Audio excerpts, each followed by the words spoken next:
you're practicing your favorite fast lick every day, but your speed is not improving, then you're probably missing one of the key elements of effective practice. And believe me, I've been there too. Today I'll show you 3 of the most effective exercises that helped me getting faster.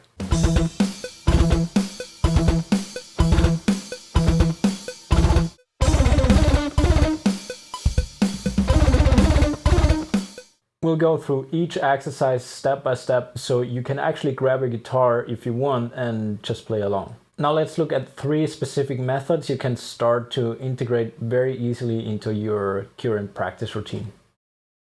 The first exercise looks familiar if you have watched my tremolo picking workout. The link should be up here somewhere. But this time we'll go a little more into detail. So we start by playing 3/8 notes just from one beat to the next, like this. All in downstrokes. That's very important for later when we connect everything. Now obviously our goal is to play 16th notes, so we replace the first 8th note with 2 16th notes, so we're just filling the gap in between those first 2 notes. That added note will naturally be an upstroke.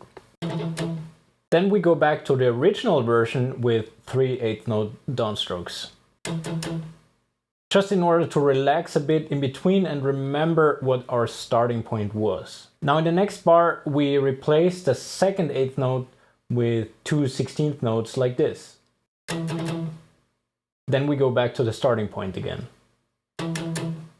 We want to make sure everything feels comfortable for our picking hand, and we play it through all possible variations before coming to the last part, which is finally putting the whole thing together and play one full 16th note grouping. So why are we using short fragments? Well, short fragments are the only way to practice fast tempos without losing control over your picking or timing. Play with your metronome like it's your drummer. You really want to be on point. Also, practicing in bursts is a really amazing tool for fast stuff without getting overwhelmed by too many notes at once. And I've actually seen every single one of my students making progress with these methods. Also, the rests before repeating the exercises help you focus 100% on your clean and accurate execution. So there are 2 full bars of nothing, but you'll actually need that time in between. It's good for us and our brains to reflect and process what's happening. That's also the time where you can ask yourself a few questions, like, am I holding the pick correctly? Is my wrist in the perfect position? Am I relaxed and only using the muscles I need? Are my motions small and efficient? Was my muting clean? Did every note have the same amount of attack? I also shared a checklist on my Patreon page with the most important questions and topics on it. And if you want the full 15-minute routine, including the guitar profiles and PDFs, go to my Patreon page. The link is in the description. Start these exercises at a tempo that feels good to you. The number doesn't really matter. The only thing that matters is really staying in control. So before we start with the next chapter, here's the full version of the first exercise to play along at 140 BPM.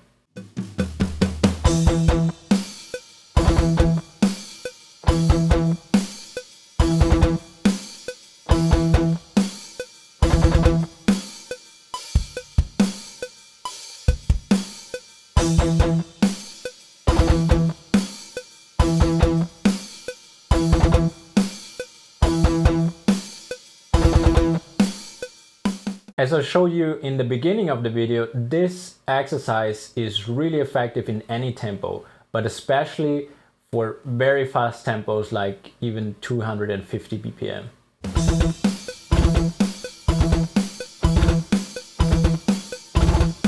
If you can play clean 16th notes for one beat, that's great, but how to use that skill for a real-world situation if you have a whole section to play? Well, I'll show you 2 more methods step by step how to do it. The last one is actually my personal favorite, but first I'll show you the most obvious one. So let's say we have a full bar of 16th notes. And just to let you know, we're keeping the lick on one string for now, just to keep it simple, and avoid dealing with string skipping techniques. We'll cover that another time. So instead of trying to push the whole thing up to tempo, which usually doesn't really work if you already reached your real speed limit, we just put rests in between and play from beat to beat like this.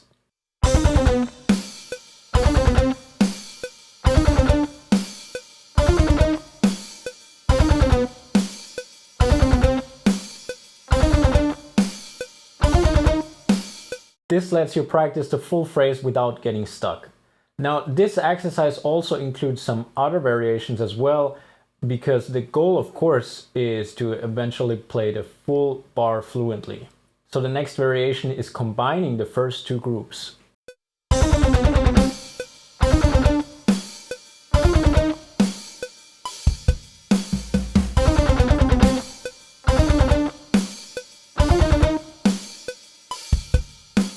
Then, of course, combining the first three groups.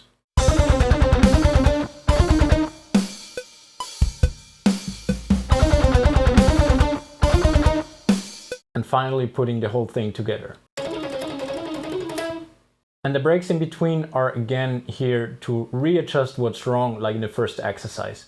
These kind of exercises are much easier to work with than trying to play the full lick right away, and also way easier to execute at higher tempos. Now let's move on to the final exercise, which is my personal favorite. This last one is actually something that classical players do quite a lot, and it is super effective. So as an example, I just used the same lick as we had for exercise number 2. But now this approach is to isolate every individual note change and just focus on playing those transitions faster while keeping the rest slower. Of course, 8 notes in that case. Now you'll actually notice which note transitions are clean and which ones are not. So here's what to do. Let's just turn the first note into a 16th note and make the second one a dotted 8th note, and play the rest in 8th notes straight. Make sure you stick to alternate picking and don't change the picking variation at all.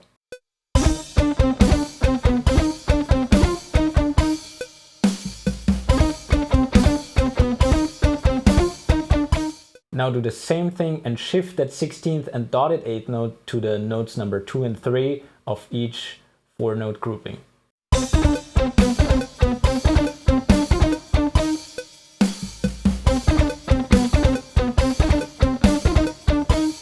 Then notes 3 and 4.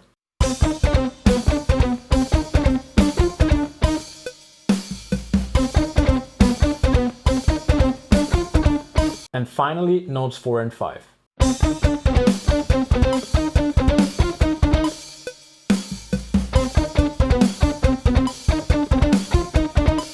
This isolates every single note transition and lets you build speed and accuracy one step at a time. So to summarize all that, the key elements are practicing small fragments and isolating the note transitions. That's also the only way I was able to break through my own speed limits. Try applying these practice methods to a fast lick you like. It doesn't have to be the one I showed you, and just break it down the way we just did here. And if you found this helpful, subscribe to the channel. This is the best way to support free content like this. Also, let me know in the comments, what are your methods to build speed, and have you tried breaking things down like this before? I would like to know that. I'll see you in the next video.